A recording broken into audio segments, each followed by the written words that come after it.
From awaytogarden.com and robinhoodradio.com, this is A Way to Garden with Margaret Roach, your weekly invitation to dig in and grow. Along with my guest today, who is co-founder Ken Greene of Hudson Valley Seed Company, and also now of the nonprofit called Seedshed, I was going to talk about a sunny topic, sunflowers. And we will, but in this complicated time, we'll also veer into how seeds figure into such tough moments, offering resiliency.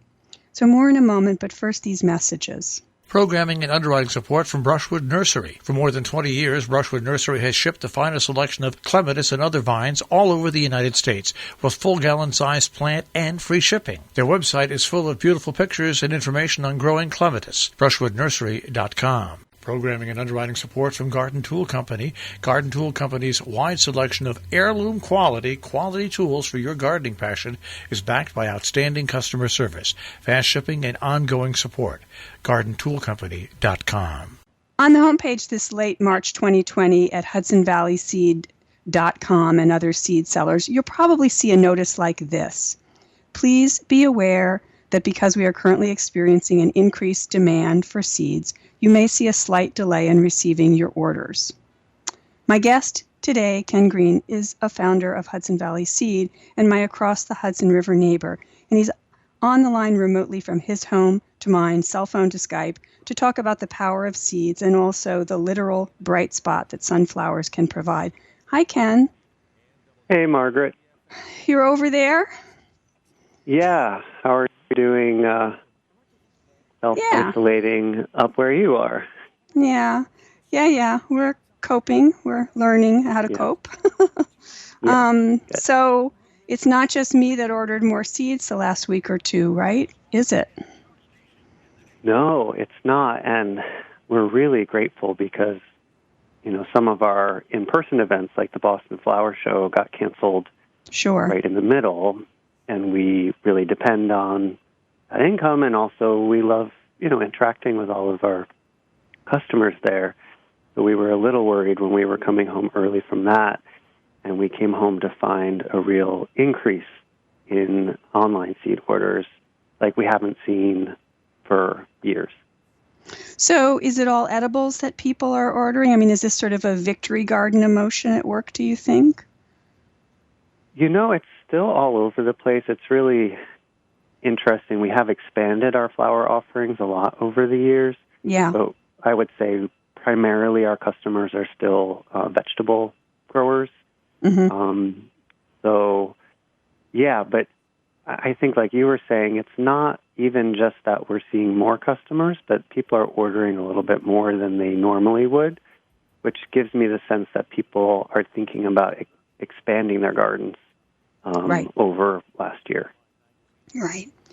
So you're not merely a seed company person, like not just in the seed business, but as I mentioned in the intro, you have this nonprofit entity. You're an advocate for seed preservation and the diversity, both sort of culturally and genetically, that seeds represent and preserving that. And your nonprofit work speaks to that. So tell us what Seedshed is, just so we can have, before we digress into specific seeds and eventually sunflowers, that we can understand the rest of your world and consciousness, because it sort of relates to changing times as well and historical things. Yeah.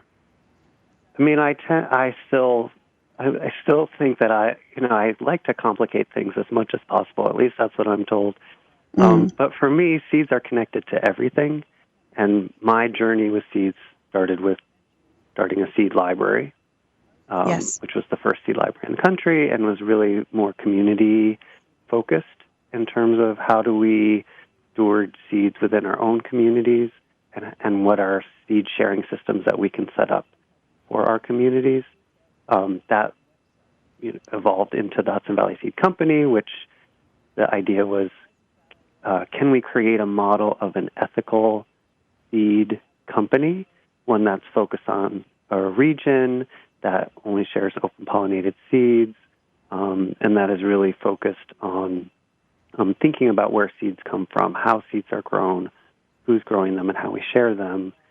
And so Seedshed is the most recent outgrowth of my 20-year journey with seeds, where we're really thinking about how do we empower communities to grow towards seed sovereignty.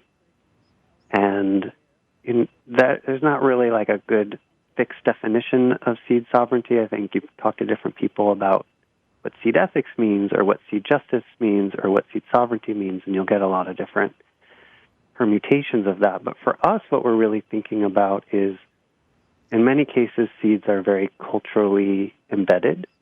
And when we lose seeds, we lose culture, we lose language, we lose ceremonies and traditions, we lose a sense of who we are and where we came from. And so what seeds mean community by community can be very different. And so with Seedshed, we are really saying, how do we think about this larger seed system, which is mostly commercial right now, and how do we get that back down to the community level? And what do communities need to make sure they're caring for the seeds that are important to them? And one of our main programs, and one of the ones that I feel most attached to, is our work with the Akwesasne Mohawk Nation in northern New York, which is a partnership where there's varieties that are disappearing.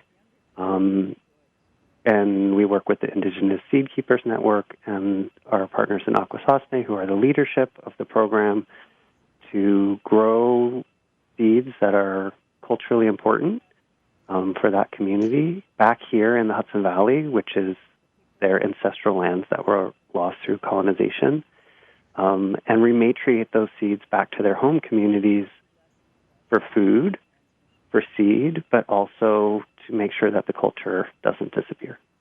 Some of them have ceremonial roles and great traditions, don't they? I mean, yeah, absolutely. Some are like that, and some just, to be able to eat the food of your people.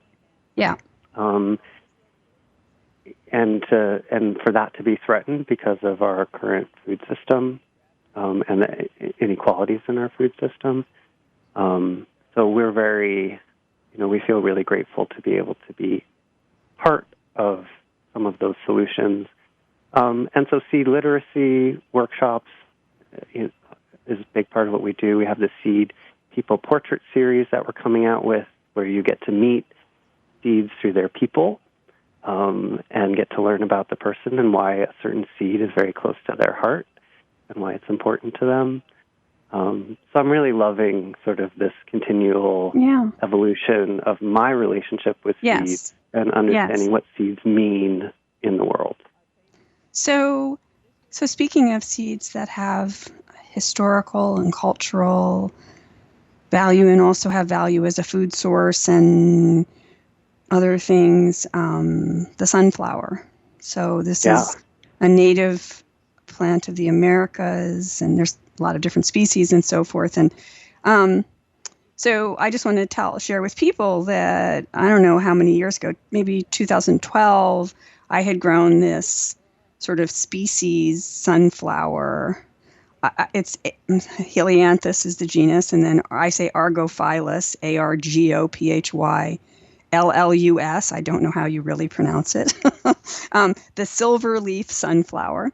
And I lamented out loud, I think, on the blog, like the next year when it was seed season again, and I wanted to find seeds. I had plants given to me by somebody. And I was like, where can I get the seeds for this? And I think you and I started a conversation then about this particular sunflower. It's not like the other ones, right? It's a little different. This flowers are smaller. It's multi-branched. It's kind of a gawky, 6 or 7 foot thing. But I love it. And anyway, and it has silver leaves, felted silver leaves. So I think that's how our sunflower conversation began, yes? Mm-hmm. Yeah, and when you write and you on a post that you can't find the seeds, of course I'm going to be like, you get agitated. Find those seeds, and I'm going to grow them. I'm going to make sure Margaret has those seeds. Yeah. And it's kind of interesting too. This is an example of how long it can take sometimes for a small seed company to get to the point where they have enough seeds to share.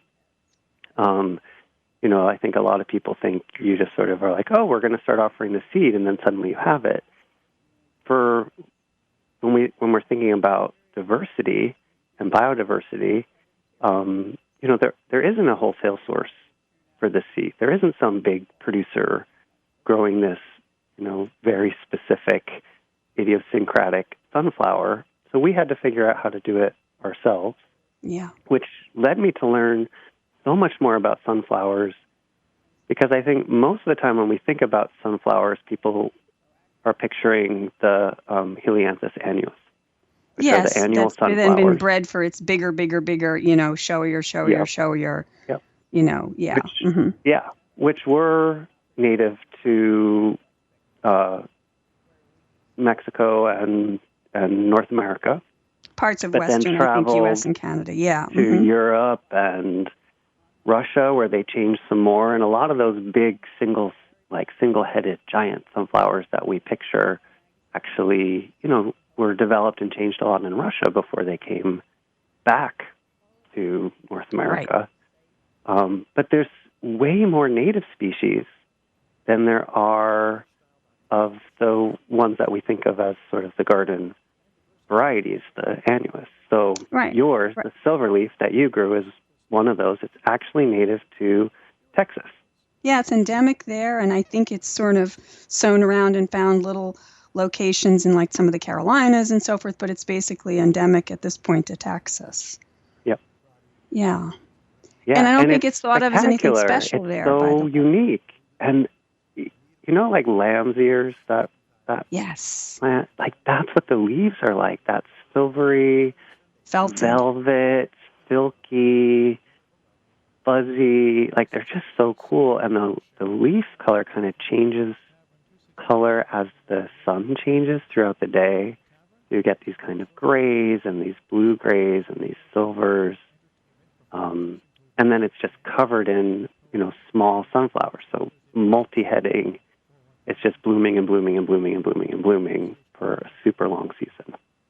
Now, this one I notice when I've grown it, and again, it's sort of this big branched, gawky creature with these little flowers at various places around this funky-looking plant, but it's kind of wonderful because of that silver leaf that you said.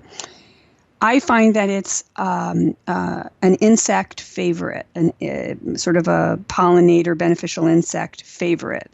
It seems like they just adore this plant. Whereas some of the more sort of ornamental, highly bred Helianthus annuus, like fluffy teddy bear, there's sort of nothing for the insects in there, is there? By contrast. Yeah. And, if you love birds and you love watching birds, this is a wonderful variety to grow. Yes. If you're doing seed production... sorry. And you want to save the seeds yourself, then this is a very challenging variety to grow. We had to buy little organza, mesh bags, and tie these little bags individually around the blossoms once the seeds started to form. We tried every other way of keeping the birds off of it. So it's great to grow for pollinators. It's great to grow for birds. They love it. But if you want to save seeds from it, I recommend little mesh bags, which we had thousands and thousands of little mesh bags throughout the season to protect the seeds so that we could share them. Now that you mentioned the birds, I'm remembering how the goldfinches adored it. And sometimes on all these different branches, left, right, center, up, down, there'd be like a goldfinch and another goldfinch and another goldfinch. Yeah. Yeah. They love it. And interestingly, it's another one of those things where, in Texas, eastern Texas, I think, which is where it's from, there's specific bird species and insect species that really love it. But it actually grows really well here in the Northeast. Mm-hmm. But we had to learn about it first. We had to figure out the timing. We had to figure out if there was actually enough of a season to produce seed, to produce healthy seed, to make it worth, putting into production for the catalog.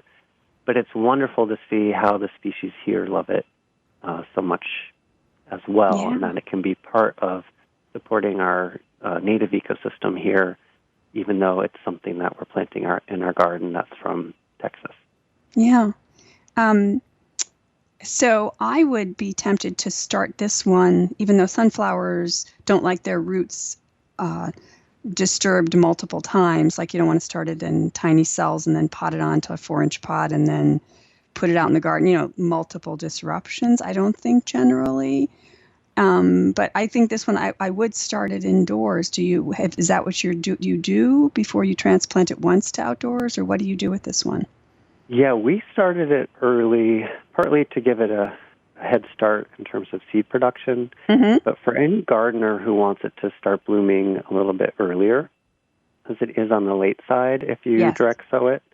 But if you want a longer season, then I would absolutely recommend starting it early. And like you said, don't put it in too small cells. Yeah. Start it in something a little bit bigger so that you can just do one transplanting. But it transplanted beautifully. It had almost no transplant shock that we could observe. And the other interesting thing is we didn't irrigate it. And it's from a drier area, and so we were kind of experimenting with that. But we had a 100-foot by 100-foot plot, which was spectacular. I think I sent you some photos. Yes. As it was developing in the plot. But we didn't irrigate the plot at all, and they did great. So let's just talk through some others. So that's one species. The ones that are most familiar, as we've said, are the ones that have been derived from Helianthus annuus. And so let's talk about a little bit of the range of some of the other ones. I mentioned teddy bear, the big puffy-looking one.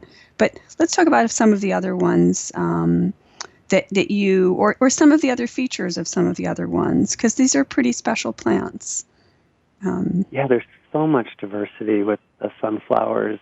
And do you know what we call our sunflower surprise mix? No.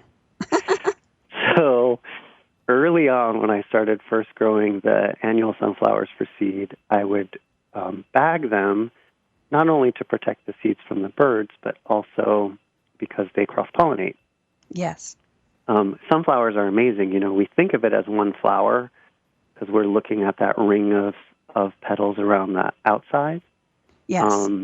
But they're actually, packed with flowers.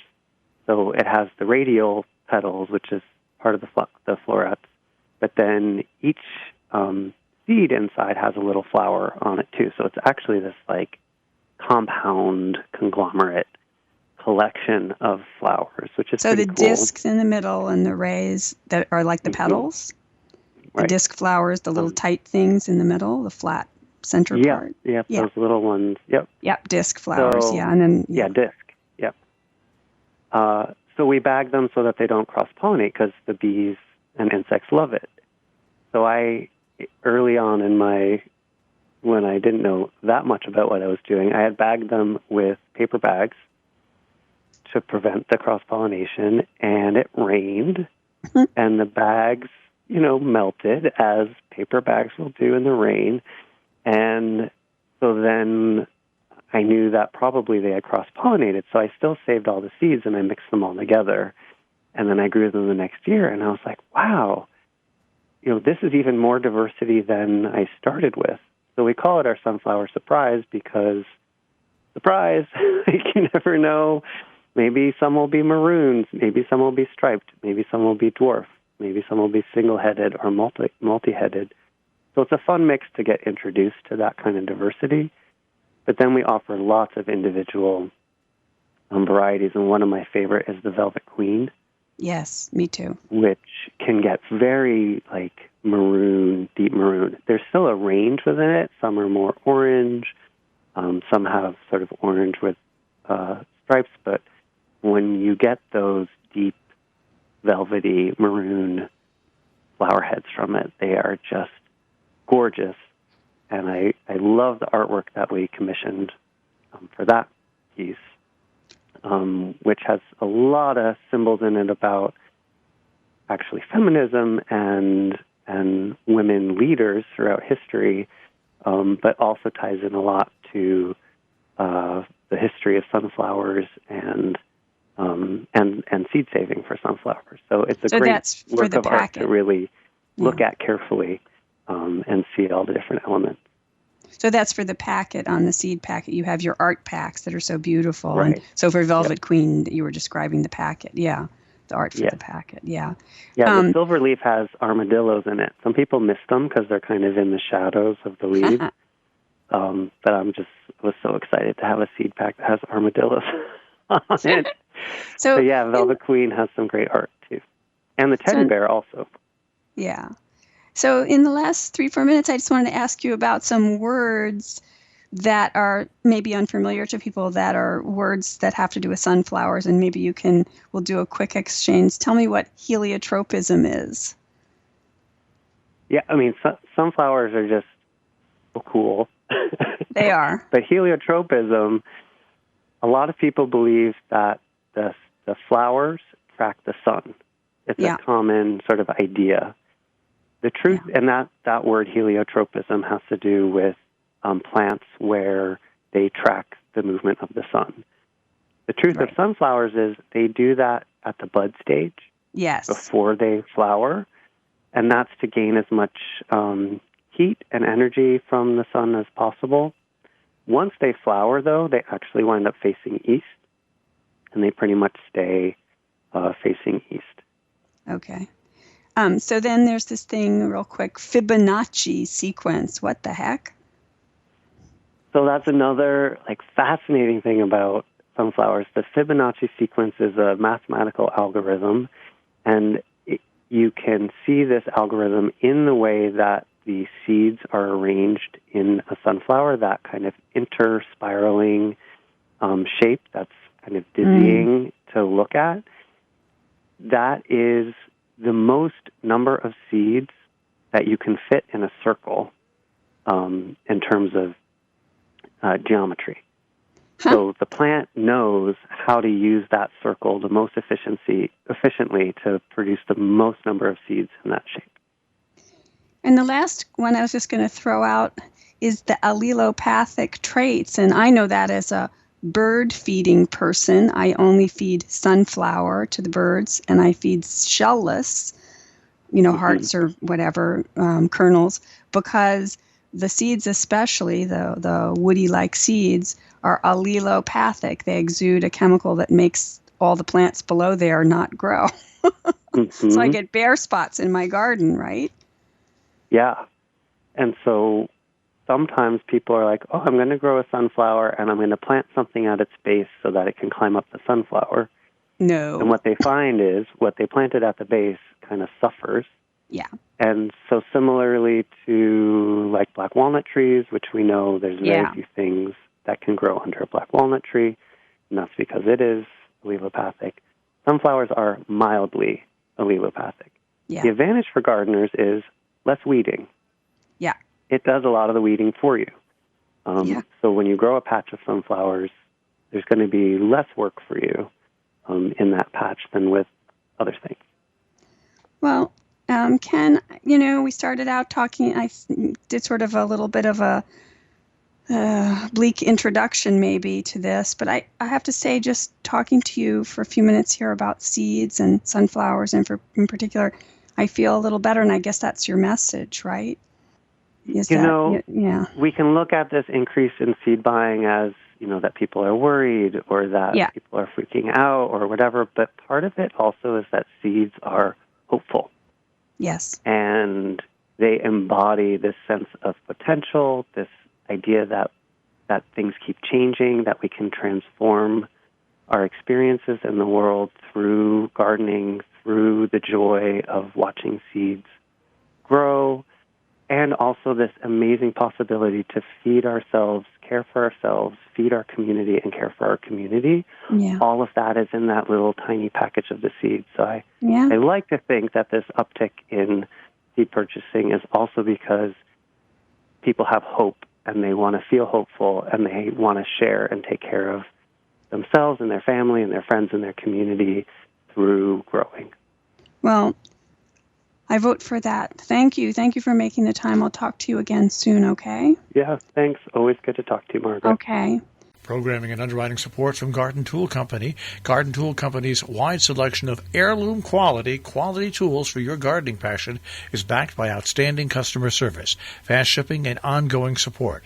GardenToolCompany.com. Programming and underwriting support from Brushwood Nursery. For more than 20 years, Brushwood Nursery has shipped the finest selection of clematis and other vines all over the United States with full gallon-sized plant and free shipping. Their website is full of beautiful pictures and information on growing clematis. BrushwoodNursery.com. And thanks to all of you for listening. You can subscribe to the podcast version of the show on Stitcher or iTunes or Spotify. And you can find me anytime at awaytogarden.com or on Facebook or Instagram as @awaytogarden.